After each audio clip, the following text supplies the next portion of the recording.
ঈসা আলাইহিস সালাম দাজ্জালকে মারার পরে আরেকটা প্রজাতি বের হবে, এর নাম ইয়াজুজ আর মাজুজ। নাম শুনেছেন? এই যে এই সূরার মধ্যেই আছে, এই সূরা কাহফের কথা বললাম না, সূরা কাহফের পিছনের দিকে আছে, ইন্না ইয়াজুজ ওয়া মাজুজ মুফসিদুনা ফিল আরদ। যুলকারনাইন বাদশার কথা পড়বেন, তিনি এই যে দেয়াল নির্মাণ করে দিয়েছিলেন লোহা এবং তামা দিয়ে, মনে আছে, পড়েছেন? আচ্ছা, এই ইয়াজুজ আর মাজুজ যখন বের হবে, পৃথিবীর পানি খেয়ে শেষ করে ফেলে দিবে একেবারে। এরা এত বেশি হিংস্র হবে যে এদের সাথে লড়াই করার মতো ক্ষমতা কোনো মানুষেরই থাকবে না, এমনকি ঈসা আলাইহিস সালামেরও নয়। ঈসা আলাইহিস সালাম তুর পাহাড়ে চলে যাবেন মুসলিমদেরকে নিয়ে, তুর পাহাড়ের ভিতরে মুসলিমরা সেখানে লুকিয়ে থাকবে, পৃথিবীর মেসাকার অবস্থা হয়ে যাবে, পৃথিবীর পানি খেয়ে শেষ করে ফেলে দিবে হিংস্র প্রজাতি। তখন ঈসা আলাইহিস সালাম আল্লাহর কাছে দোয়া করবেন, আল্লাহ এই বিভৎস এই জাতিকে ধ্বংস করো। আল্লাহ রাব্বুল আলামিন তখন ওই ইয়াজুজ আর মাজুজের এই কাঁধে, ঠিক কাঁধের মাঝখানে একটা ভাইরাস জন্ম দিবেন। কি জন্ম দিবেন? ওই যে বলি না মহামারীর ভাইরাস, অমুক ভাইরাস তমুক ভাইরাস, এই ভাইরাস আরো সামনে আছে বাকি এখন। ওই ভাইরাসে, ওই পোকায়, ওই ব্যাকটেরিয়া বা যেটাই হোক আল্লাহ পাক যাই দিবেন, এতে করে ইয়াজুজ আর মাজুজের পুরো প্রজাতি ধপ ধপ করে মারা যাবে। মানে এটা ছোঁয়াচে রোগ হবে। কি রোগ হবে? ছোঁয়াচে। ঠিক যেমন আমরা একটু করোনা দেখলাম না, একজন থেকে আরেকজন, একজন থেকে আরেকজন, এরকম জিনিস চলবে আরো বিশ্বে। আর এখনকার নতুন রিসার্চ হচ্ছে, ওই সাইবেরিয়া অঞ্চলের যে বরফগুলো আছে না, ওর নিচে এই 1 লাখ বছর, 1.5 লাখ বছর, 2 লাখ বছর আগের ভাইরাসগুলো নতুন করে জায়গা শুরু করেছে এখন। হ্যাঁ, এগুলো বিজ্ঞানীরা বলছেন যে এগুলো আবার কোন দিন জানি পৃথিবীতে আত্মপ্রকাশ করা শুরু হয়। সবকিছুই ঘটবে, বিশ্বটার খুব রহস্য আছে, বিশ্বটার অনেক রহস্য আছে। আল্লাহ পাক এগুলো খেলার ছলে সৃষ্টি করেন নাই, পরীক্ষা, লিয়াবলুয়াকুম আইয়ুকুম আহসানু আমালা, আল্লাহ পাক বলেছেন। এরপরে ইয়াজুজ আর মাজুজের সব প্রজাতি মারা যাবে। নবীজি বলছেন জমিনে কোনো জায়গায় ফাঁকা থাকবে না, সমস্ত জায়গাতেই ওদের দেহ পড়ে থাকবে। আল্লাহু আকবার। এরপরে ঈসা আলাইহিস সালাম আল্লাহকে বলবেন, আল্লাহ জমিনটাকে পবিত্র করে দাও। আল্লাহ পাক কি করবেন জানেন? বড় বড় নখরওয়ালা, বড় বড় নখ আছে, নখ দেখেছেন? বড় বড় নখ, বড় বড় নখওয়ালা একটা স্পেশাল প্রজাতির পাখি আল্লাহ পাঠাবেন। কি পাঠাবেন? পাখি। এটা কোন পাখি, কি নাম আমরা জানি না। ঠিক এরকম করে এই এক শ্রেণীর পাখি আল্লাহ পাঠাবেন যাদের নখগুলো খুব বড় বড় হবে, বিশাল বিশাল নখ। এই নখগুলো দিয়ে তারা দেহগুলোকে উঠাবে, উঠিয়ে নিয়ে কোথায় যে ফেলে দেবে আল্লাহ ভালো জানে। সুবহানাল্লাহ, আল্লাহু আকবার। আল্লাহ পাক বিশ্বে কত কি বাকি রেখেছেন এখন। এরপরে আল্লাহ পাক কি করবেন জানেন? আল্লাহ পাক বৃষ্টি বর্ষণ করবেন, এত বেশি বৃষ্টি হবে, এত বৃষ্টি হবে, জমিন ধুয়ে পরিষ্কার হয়ে যাবে। হাদিসে আসছে জমিন একদম চকচক করবে, জমিটা পরিষ্কার হয়ে চকচক করতে থাকবে। এরপরে, কারণ ওই ভাইরাস তো ধুইতে হবে না, ভাইরাসকে ধুয়ে সাফ করতে হবে।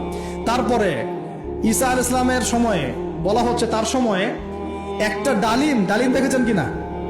আনার ডালিম, এই ডালিমের যে খোসা হয় না, এই ডালিমের খোসার নিচে একটা পুরো পরিবার আশ্রয় নিতে পারবে। কি বুঝলেন? এত বড় বড় ফল হবে, এত বরকত হবে জমিনের মধ্যে। কখন বরকত হয়? যখন একটা জনপদের অধিবাসীরা আল্লাহর সামনে আত্মসমর্পণ করে, তখন আল্লাহ বরকত দেন। আমরা কি আত্মসমর্পণ করছি? এই জন্যই তো অর্থনৈতিক মন্দা চলছে। এমনি নাকি?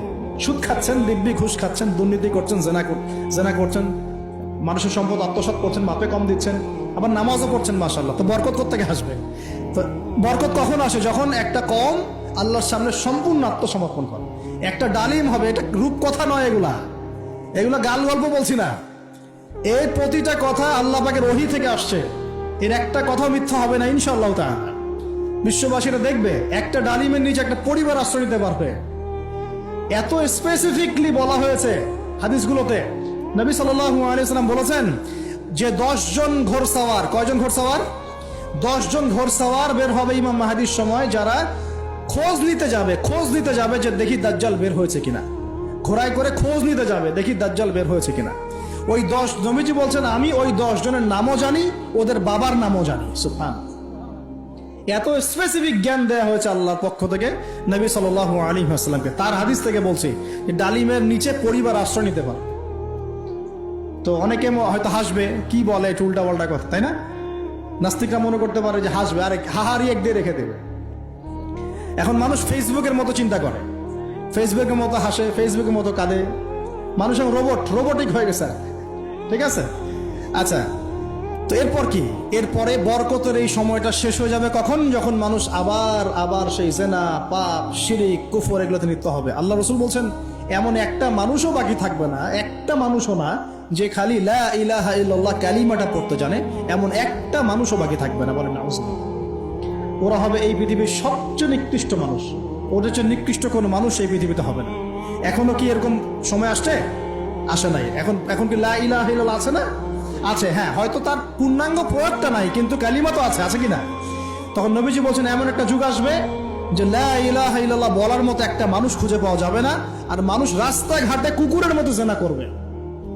রাস্তাঘাটে কুকুর যেমন সঙ্গম করে না রাস্তাঘাটে, ওই রকম করে মানুষ রাস্তাঘাটে জেনা করবে। ওই সময়ে আল্লাহ রাব্বুল আলামিন পশ্চিম দিক থেকে সূর্য উঠাবেন। কোন দিক থেকে? সূর্য সত্যি সত্যি পশ্চিম দিকে উঠবে। পৃথিবী একদিকে ঘুরছে না এখন, কে জানে আল্লাহ পাক পৃথিবীর ঘূর্ণন থামিয়ে উল্টা দিকে ঘোরাতে পারেন না? অবশ্যই পারেন। আল্লাহ পাকের জন্য এটা খালি বলা, কুন ফায়াকুন, হও হয়ে যাও, ব্যাস ব্যাস। আমি কয়েকদিন আগে রিপোর্ট দেখেছি, পৃথিবীর নিচে কিন্তু আগুনের স্তর আছে, জানেন তো? পৃথিবীর নিচে আগ্নেয়গিরিগুলো আছে। পৃথিবীর ভিতরেও একটা ঘূর্ণন হয়, সেই ঘূর্ণনের দিক পরিবর্তন হচ্ছে দিন দিন, এমনটা রিপোর্ট এসেছে। দেখেন, আপনি ইন্টারনেট ঘাটাঘাটি করেন, দেখেন। আর অনেকে রিপোর্ট করছে যে পৃথিবী আগে যে গতিতে ঘুরতো, এখন পৃথিবীর ঘূর্ণন গতি একটু বেড়ে গেছে। দেখেন রিপোর্ট দেখেন। ঘূর্ণন গতি বেড়ে যাওয়ার মানে হচ্ছে টাইম দ্রুত পাস করবে। আর শেষ জামানার হাদিস এটাও আছে যে সময় দ্রুত পাস করবে, আছে না? এটা হাদিস আসছে। তো প্রিয় ভাইরা, এই সময়ে মানুষ খারাপ হওয়া শুরু করার পরে এমন খারাপ হবে, আল্লাহর নাম নেওয়ার মতো কোনো মানুষ থাকবে না, আল্লাহ আল্লাহ বলার মতো কোনো মানুষ থাকবে না। তখন পশ্চিম দিক থেকে সূর্য উঠবে। কিভাবে কিয়ামত হবে? নবীজি বলছেন, একজন ব্যক্তি পানি খাওয়ার জন্য পাত্রটাকে মুখের সামনে নিবে, পানি গিলতে পারবে না, কিয়ামত হয়ে যাবে। নাউজুবিল্লাহ।